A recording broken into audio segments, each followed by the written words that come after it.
সততা, মেধা ও দক্ষতায় জনপ্রশাসনে পদায়ন ও বদলির নীতি হবে বলে জানিয়েছেন প্রধানমন্ত্রী তারেক রহমান।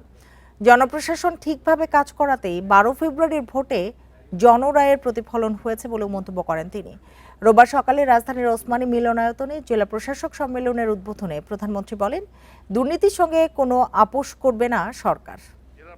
সম্মেলন 2026-এর উদ্বোধন অনুষ্ঠানে রাজধানীর ওসমানী স্মৃতি মিলনায়তনে শুরু হয়েছে 2026 সালের 4 দিনব্যাপী জেলা প্রশাসক সম্মেলন।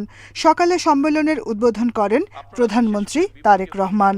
দুর্নীতির বিরুদ্ধে সরকারের অবস্থান পরিষ্কার।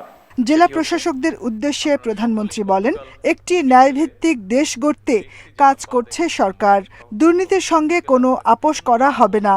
সরকারি অফিসে সাধারণ মানুষের যেন হয়রানি না হয়, সেজন্য কার্যকর পদক্ষেপের নির্দেশ দেন প্রধানমন্ত্রী। দেশের যে কোনো স্থানেই যে কোনো সময় জনপ্রশাসনের যে কোনো পদে দায়িত্ব পালনের জন্য নিজেদেরকে দয়া করে মানসিকভাবে প্রস্তুত করে রাখুন। আমার বিশ্বাস, জনপ্রশাসনে পেশাদারিত্ব গড়ে ওঠার ক্ষেত্রে এটা একটা সহায়ক ভূমিকা রাখবে। সততা, মেধা ও দক্ষতাই জনপ্রশাসনে পদায়ন ও বদলির নীতি হবে বলে ঘোষণা দেন প্রধানমন্ত্রী। সুশাসন বর্তমান সরকারের রাষ্ট্র পরিচালনার মূল ভিত্তি আমরা করতে চাইছি।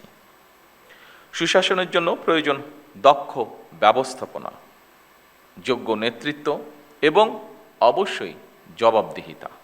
জনগণের জন্য নিরাপদ খাদ্য নিশ্চিতে খাদ্যে ভেজালের বিরুদ্ধে তৎপর হওয়ার আহ্বান জানান প্রধানমন্ত্রী। মোবাইল কোর্ট পরিচালনায় কার্যকর ও দৃশ্যমান পদক্ষেপ নিতে জেলা প্রশাসকদের নির্দেশ দেন প্রধানমন্ত্রী।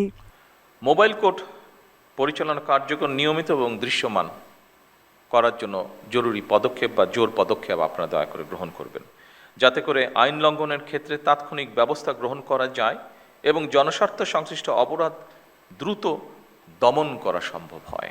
এবারের সম্মেলনে 34টি সেশনে মোট 498টি প্রস্তাব উত্থাপন করা হবে।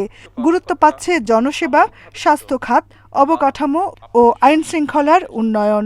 এছাড়া ভূমি ব্যবস্থাপনা, দুর্যোগ মোকাবিলা, সামাজিক নিরাপত্তা, গভর্নেন্স সহ বিভিন্ন খাতে করণীয় নির্ধারণ হবে সম্মেলনে।